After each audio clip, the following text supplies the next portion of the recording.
হায় আমাদের নওজওয়ানদের কোরআনুল কারীমের সাথে তো কোনো সম্পর্কই নেই। হাজারো মা বোনদের কোরআনুল কারীমের সাথে তো কোনো সম্পর্কই নেই।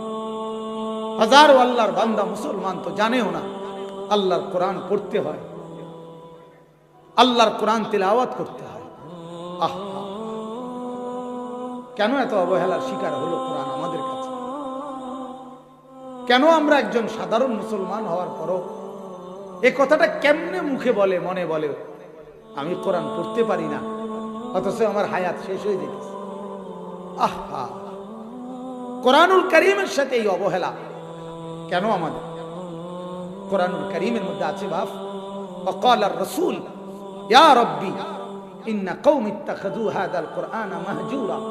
হাসরের দিন আল্লাহর নবী বলবে, হাসরের দিন আল্লাহ বলছে কোরআনের আয়াত, আয় আল্লাহ আমি একটা বিচার চাই।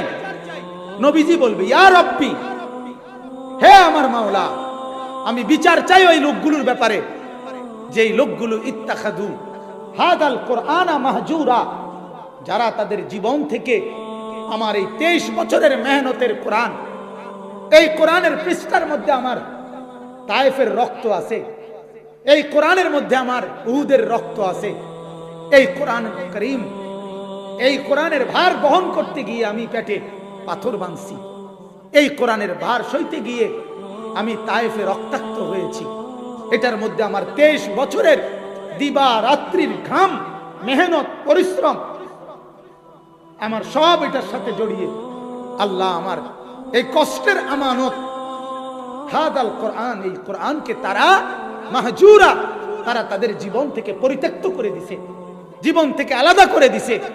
জীবনে কোনোদিন এরা ধরেও দেখে নাই, পড়েও দেখে নাই, ছুঁয়েও দেখে নাই, পড়তেও চায় নাই।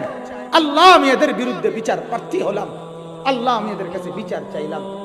দোস্ত, নওজওয়ানরা, মুরব্বী বাবারা, আপনারা যারা কোরআন পড়তে পারেন না, আপনারা যারা কোরআন পড়েন না, আপনাদের কাছে আমার প্রশ্ন, ওই রাসূলের কাছে আপনারা হাউজে কাউসারের পানি নিতে কেমনে যাবেন? তার কাছে আপনারা সুপারিশের জন্য কেমনে যাবেন? কেমনে? তিনি যদি বলে উম্মত আমি তো তোর বিরুদ্ধে বিচার প্রার্থী হইছি, আমি তো তোর বিরুদ্ধে এইমাত্র বিচার দাখিল করছি, তুই আমার আমানত, আমার রক্তে ভেজা আমানত এই কোরআনকে তুই ফেলে দিছিলি, পড়েও তো দেখলি না, ছুঁয়েও তো দেখলি। 23 বছরে 24,000 বার, কয় হাজার?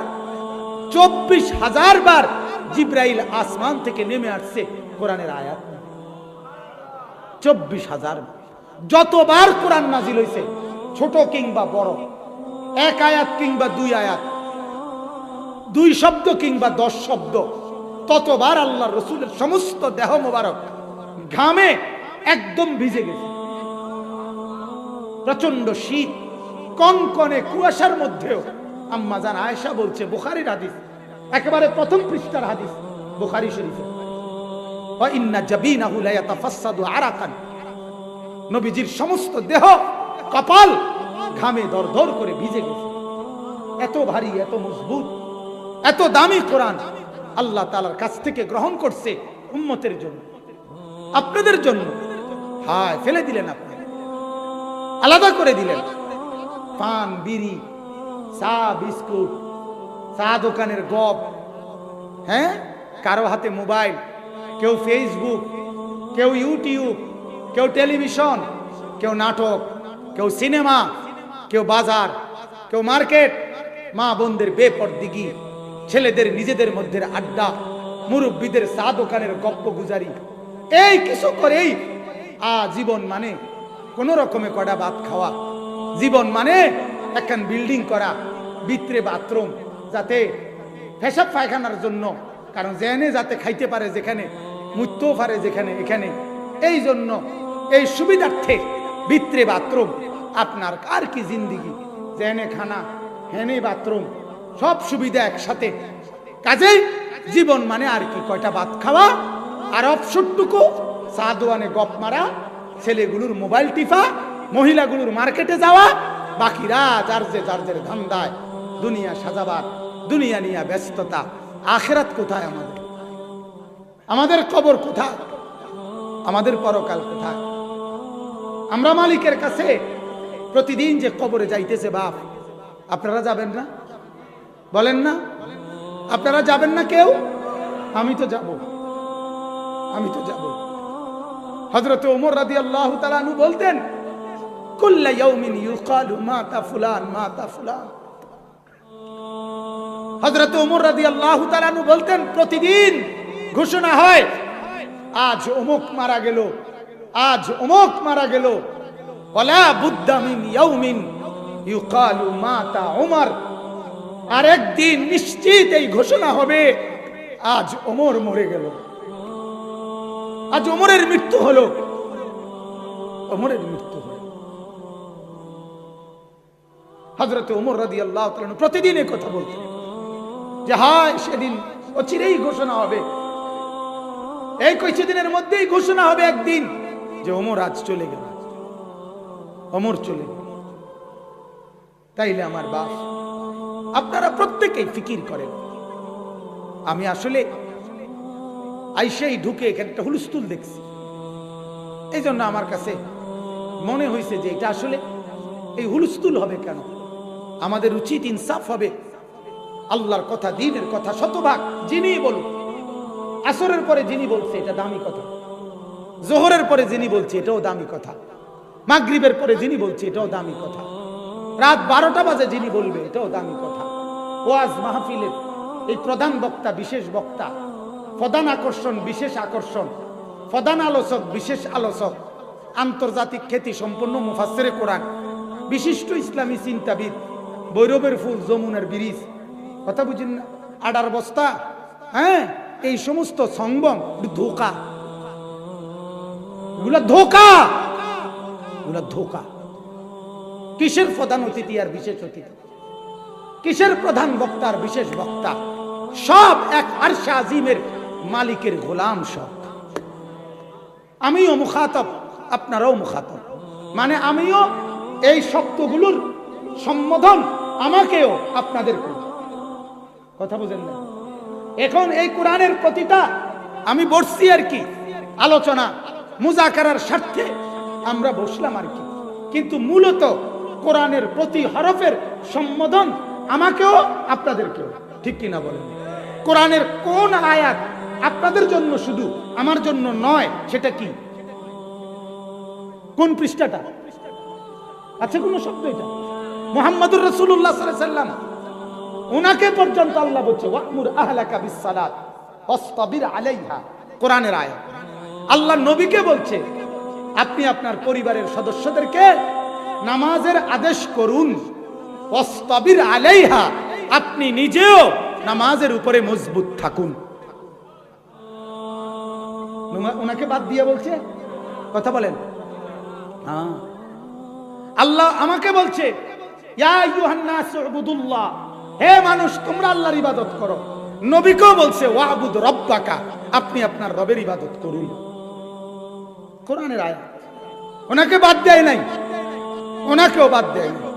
যার কারণে আল্লাহর নবী সাল্লাল্লাহু আলাইহি ওয়াসাল্লাম সারাদিন উম্মতকে নিয়ে, সাহাবীদেরকে নিয়ে ইবাদত আমল যা করতেন, সবাইকে যার যার ঘরে পৌঁছাইয়া রাত গভীরে আবার একাকী আল্লাহ পাকের সামনে সেজদায় পড়ে দিতেন, তাহাজ্জুদে দাঁড়ায় যাইতেন। তাফসীরের মধ্যে আছে মাঝে মাঝে রাত গভীরে নবী মসজিদে নববীর খুঁটির মধ্যে, সূরা তাহার শুরু দিয়ে তাফসীরে আছে, মাঝে মাঝে নবীজি রাত্রিবেলা খুঁটির মধ্যে এরকম রুমাল কিংবা গামছা, রশি কোমর সহ, আপনার ওই খুঁটি সহ বান দিয়া নিতেন, যাতে করে সারা রাত এক দাঁড়াইয়া কোরআনুল কারীম পড়তে পারে, ঘুমের কারণে যাতে পড়ে না। এই পরিমাণ ফিকির ছিল, এই পরিমাণ। অতএব আমিও মুখাতাব, আপনারাও মুখাতাব, আমিও সম্বোধন, আমাকেও আপনাদেরকে। আল্লাহ তাআলা রাসূলকে বাদ দেয় নাই। ফাস্তাকিম কামা উমিরতা, ফাস্তাকিম কামা উমিরতা, এই আয়াত যখন নাজিল হয়েছে এর কিছুদিন পরে নবীজির প্রথম দাড়ির এবং আরে মাথার চুল সাদা হয়েছে, প্রথম চুল সাদা হয়েছে। হযরত আবু বকর সিদ্দিক তখন প্রথম সাদা একটা চুল দেখা নবীজিকে বলছে, কাদ শাইয়াবতা ইয়া রাসূলুল্লাহ, আপনি তো বুড়ো হয়ে যাচ্ছেন, আপনার চুল সাদা হয়ে যাচ্ছে।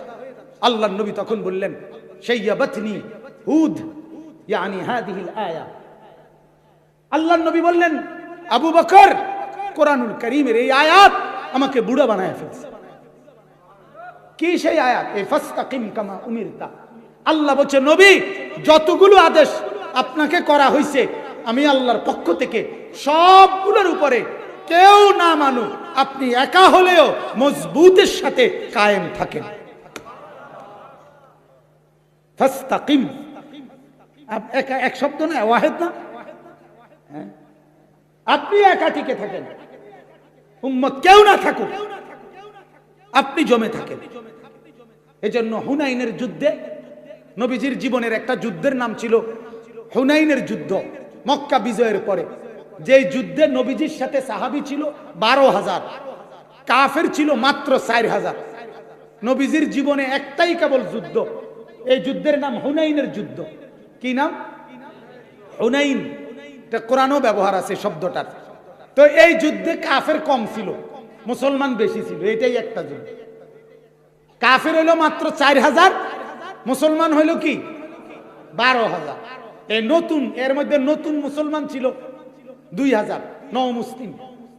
ওরা যখন যুদ্ধে যায় তখন এই নিজেদের মধ্যে একটু আলোচনা করছে যে আজকে 313 1000 সোয়াইয়া লাইছে, 700 জন 3000 এক কিনার করে লাইছে, আর আজকে 12,000 আমরা, আর ওরা নাকি 4,000।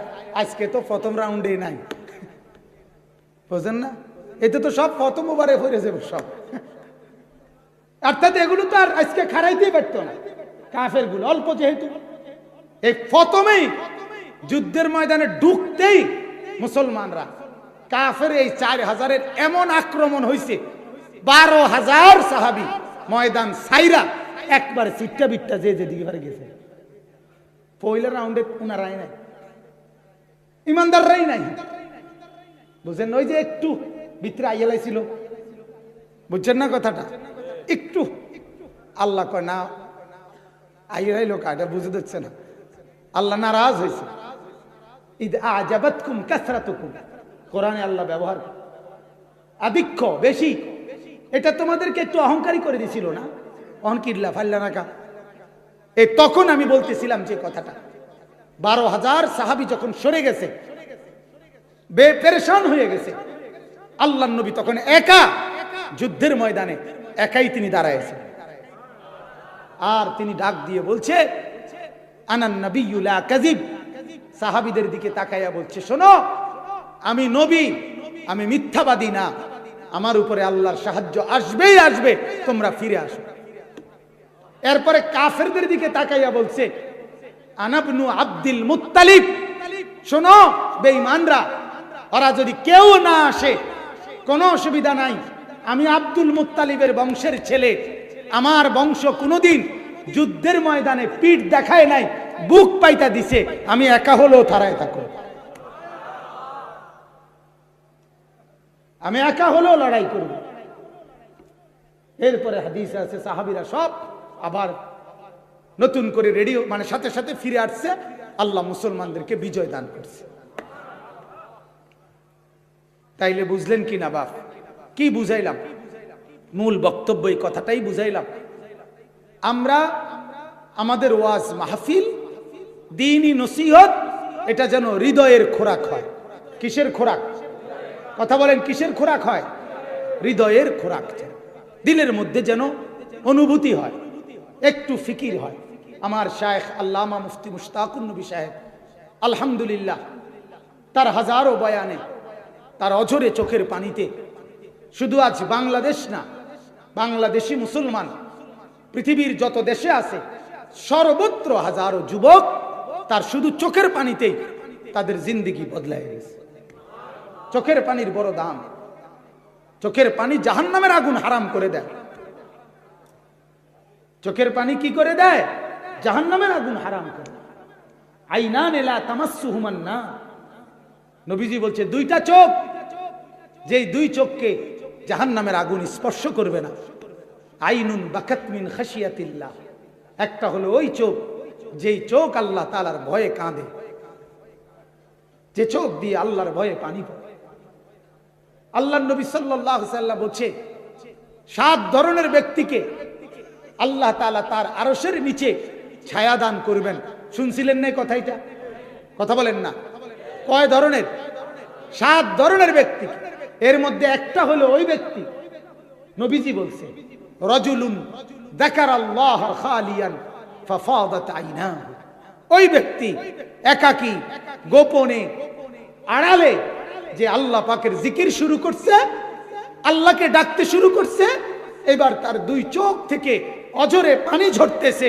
আল্লাহর নবী বলেন এই জিকিরকারী বান্দাকে আল্লাহ তাআলা আল্লাহর আরশের নিচে ছায়া দান করবে। চোখের পানির বড় দাম। চোখের পানি জাহান্নামের আগুন হারাম করে দেয়। চোখের পানি আপনার আরশের নিচে জায়গা করে দেয়। বলেন আলহামদুলিল্লাহ।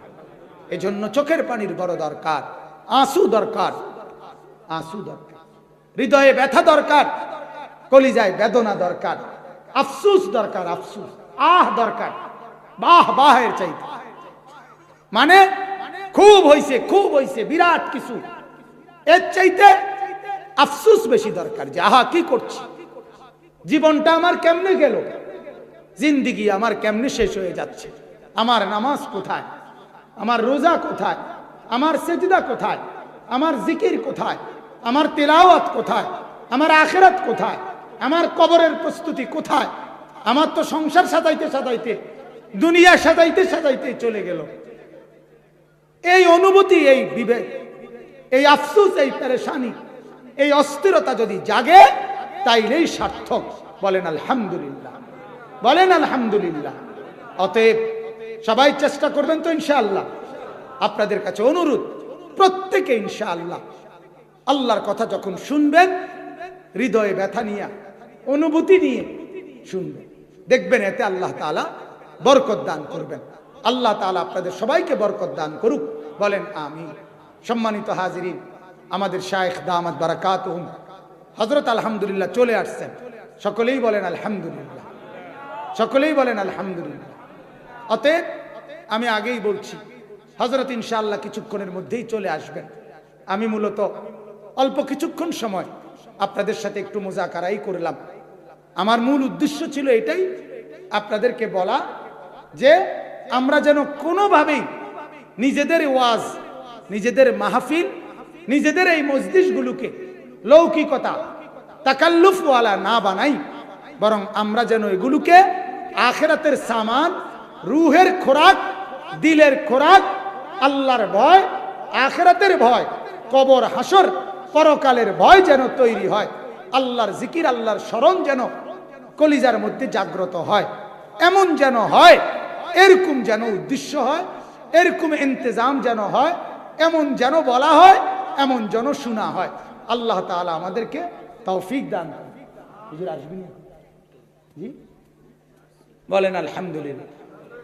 সম্মানিত হাজিরিন, যেহেতু হযরত ইনশাআল্লাহ আপনাদের মাঝে কথা বলবেন, আমি আপনাদের কাছে জন্য অনুরোধ করছি, আপনারা প্রত্যেকেই মেহেরবানি করে সবরের সাথে ইনশাআল্লাহ বসেন। পরে উঠলে আমি আর বলি, বলেন আলহামদুলিল্লাহ। হুজুর আসুক, আসলে ইনশাআল্লাহ হযরত বয়ান করবেন। আপনারা বইন। কিতাবের মধ্যে আছে রাসূলুল্লাহ সাল্লাল্লাহু আলাইহি সাল্লামের সবচেয়ে বড় দুশমন উতবা ইবনে রবিআ, আবু জাহেল, আবু লাহাবের পরে বড় দুশমন ছিল উতবা। মক্কার কুরাইশদের মধ্যে সবচেয়ে বেশি, এই সর্দারদের মধ্যে কবিতা, কাব্য রচনা, যুক্তিবিদ্যা, সবচেয়ে ভালো যুক্তি দিয়ে কথা বলা এবং কাব্য রচনা করার শক্তি এই উতবার ছিল।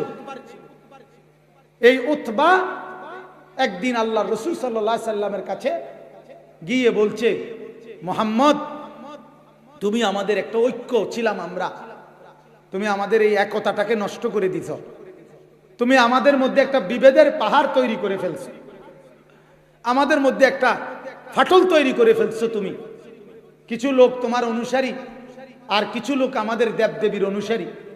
তুমি একটা বড় গ্যাঞ্জাম বাজায় ফেলছো আমাদের সমাজে। আমরা একসাথে মিলে মিশে ছিলাম, সবাই মূর্তির পূজা করতাম, কথা বোঝেন নাই? তুমি আইসা একটা বিচ্ছেদ করে দিলা আমাদেরকে। আসলে মোহাম্মদ তোমার খেয়ালটা কি, তোমার লক্ষ্য উদ্দেশ্যটা কি? এই তখন সে উতবা 3টা প্রস্তাব দিছে, যদি তুমি বাদশাহী চাও, রাজত্ব চাও, বলো সেই তোমার সামনে দেব। যদি তুমি মাল চাও, সবচেয়ে বেশি স্বর্ণ রৌপ্য আমরা তোমাকে দেব। যদি তুমি সুন্দরী নারী চাও, তাইলে ওইখানে কিতাবে আছে যে কমপক্ষে আরবের শ্রেষ্ঠ 10 জন সুন্দরী নারী আমরা তোমাকে দেব। তুমি বলো আসলে কি দরকার? পৃথিবীতে মানুষের এই 3টা লোভ সাংঘাতিক লোভ। কিছু কর্তৃত্ব চায়, কথা বোঝেন না? পদ, নেতৃত্ব, নেতাগিরি। আরেকটা হলো মাল চায়, আরেকটা হলো সুন্দরী নারী চায়। এই 3 জিনিসের নেশা মানুষের মধ্যে খুব বেশি। এই 3 জিনিসের লোভ সাংঘাতিক লোভ। এই 3 জিনিসের লোভে হাজারো মানুষকে কাবু করে ফেলা যায়। এই 3 জিনিস দিয়ে হাজারো যুবককে বরবাদ করে দেওয়া যায়। মালের, সম্পদের লোভ, নারীর লোভ, পদ পদবী, কর্তৃত্ব, নেতৃত্বের লোভ। তো উতবা বলছে, মোহাম্মদ তুমি আসলে এই 3টা যদি চাও আমরা দিতে রাজি। এরপরে বলছে চতুর্থ আরেকটা কথা, যদি তোমাকে কেউ জাদু করে থাকে, জিনে ভূতে ধরে থাকে, যার কারণে তুমি এই উল্টা সিধা কথাটি কও, যদি তোমার ব্যবস্থাটা এমন মনে হয়, তোমার কাছে মনে হয়নি চাও, তাইলে বলো আমরা শ্রেষ্ঠ উজা, শ্রেষ্ঠ লোক মানে কবিরা যাই না, তোমার চিকিৎসা করাবো। নাউজুবিল্লাহ। আল্লাহ নবী সাল্লাল্লাহু আলাইহি ওয়াসাল্লাম বললেন উতবাকে যে চাচা যান, কথা শেষ হয়েছে আপনার? আল্লাহ নবীকে উতবা বললে, হ্যাঁ মোহাম্মদ কথা শেষ হয়েছে। হায়াতুস সাহাবা কিতাবের মধ্যে আছে, আল্লাহ নবী সাল্লাল্লাহু আলাইহি সাল্লাম তখন শুধুমাত্র কোনো কথা না বলে কোরআনুল কারীমের সূরা হামিম আস-সাজদা, একটা সূরা আছে হামিম আস-সাজদা, এই সূরাটা আল্লাহ নবী সাল্লাল্লাহু আলাইহি সাল্লাম তিলাওয়াত করা শুরু করছে। বলছে চাচা শুনেন, এই সূরা যখন পড়তেছে, পড়তে পড়তে এই সূরার মধ্যে একটা আয়াত আছে, ফাইন আরাজু ফাকুল আনজারতুকুম সাইকাতাম মিসলা সাইকাতি আদিন ওয়া সামুদ। আল্লাহ বলে, নবী বলে দেন, এরা যদি আমি আল্লাহ থেকে বিমুখ হয়ে যায়, আখিরাত থেকে যদি বিমুখ হয়ে যায়, তাহলে আপনি বলে দেন তাদেরকে যে হে কুরাইশবাসী, আমি তোমাদেরকে ভয় দেখাচ্ছি এমন আযাবের, যেই আযাব আল্লাহর পক্ষ থেকে ইতিপূর্বে আদ এবং সামুদ এই 2টা জাতির উপরে যেই আযাব আসছিল। একটা হলো আদ জাতি, যাদেরকে আল্লাহ তাআলা একটানা 7 দিন ঝড়ো বাতাস দিয়ে, একটানা 7 দিন তাদের বস্তিতে শুধু বাতাসে ঘূর্ণিঝড়ই বইছে। ঘূর্ণিঝড়ের কারণে 40 হাত লম্বা ছিল এক একটা মানুষ। পৃথিবীতে আল্লাহ পাক এর চাইতে শক্তিশালী কোনো জাতি বানায় নাই আদ জাতির মতো। আলাম তারা কাইফা ফাআলা রাব্বুকা বিআদ ইরামা যাতিল ইমাদ আল্লাতী লাম ইউখলাক মিসলুহা ফিল বিলাদ। এই জাতিকে আল্লাহ তাআলা এর চাইতে মজবুত বানায় নাই কোনো মানুষ।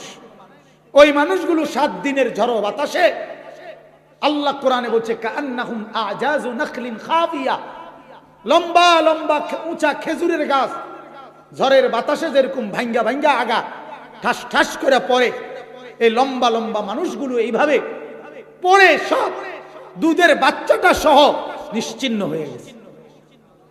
আরেকটা হলো সামুদ জাতি। এই সামুদ জাতি হযরতে সালেহ আলাইহিস সালামের জাতি।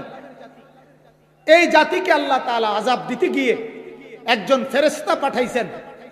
ফেরেশতা একটা চিৎকার দিছে, শুধু একটা আওয়াজ দিছে ফেরেশতা ওই এলাকাটার উপরে, এক চিৎকারে ওই মানুষগুলো সবগুলো তাদের ঘরে যার যে জায়গায় উপর হইয়া পড়ে সেখানেই শেষ হয়ে গেছে।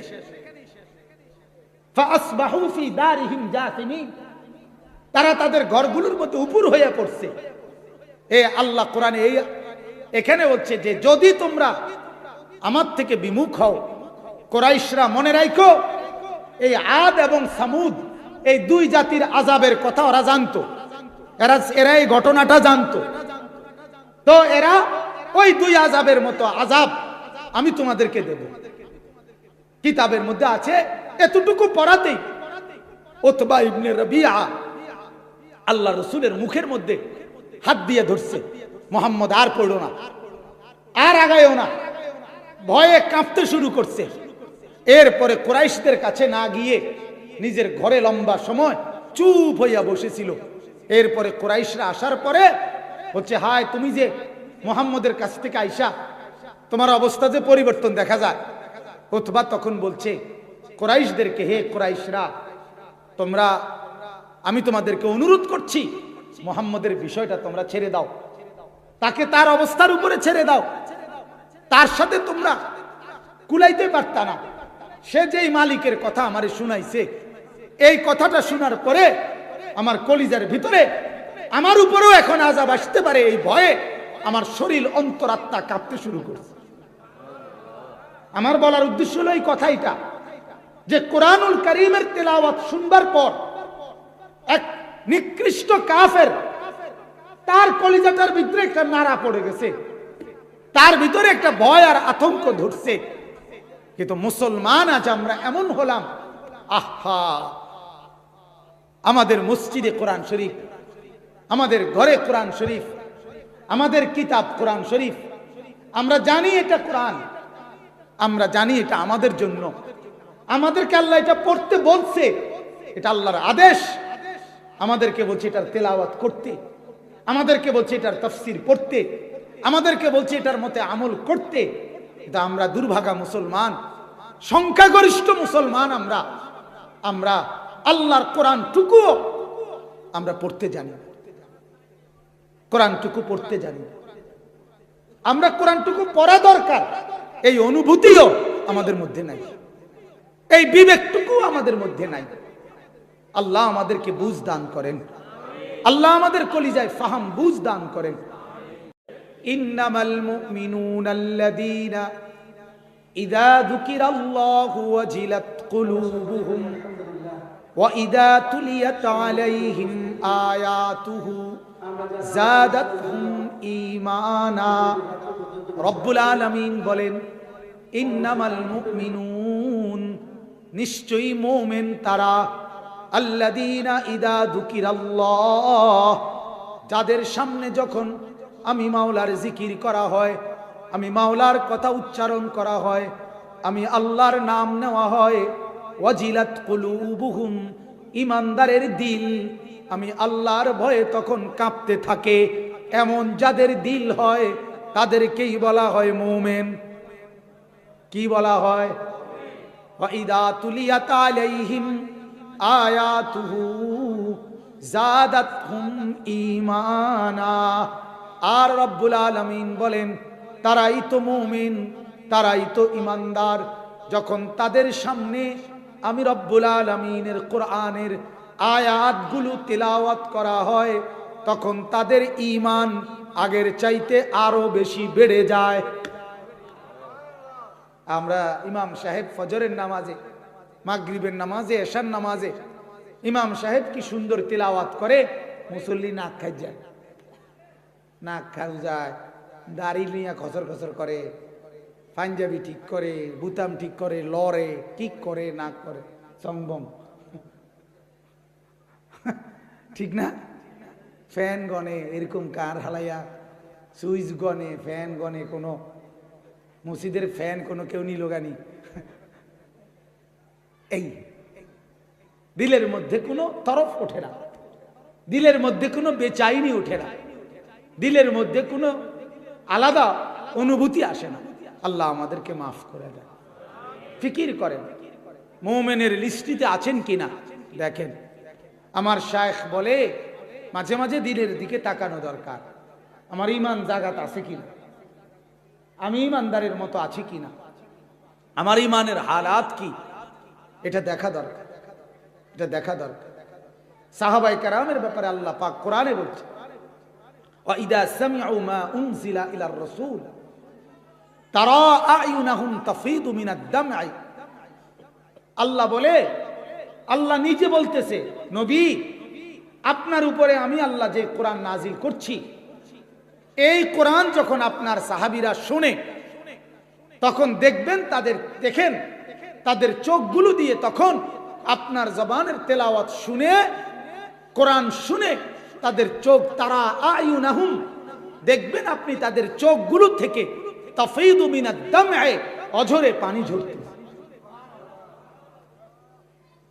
এই কোরআনুল কারীম, এটা শুনবার দ্বারা, এই কোরআনুল কারীমের সূরা তাহা, এই সূরার কিছু অংশ তেলাওয়াত শুনে এক কাফের অবস্থায় ছিল, যেই কাফের ওই মুহূর্তে আল্লাহর নবীকে সাল্লাল্লাহু আলাইহি সাল্লামকে হত্যা করতে রওনা দিছিল, যার হাতে তরবারি ছিল, যার বুকের মধ্যে তখন বিদ্বেষ ছিল, যার চেহারার মধ্যে তখন রক্তের লাল ভীষণ চেহারা ছিল, সেই কাফের ওমর ইবনুল খাত্তাব কোরআনুল কারীমের তিলাওয়াত কুফরি অবস্থায় শুনছে।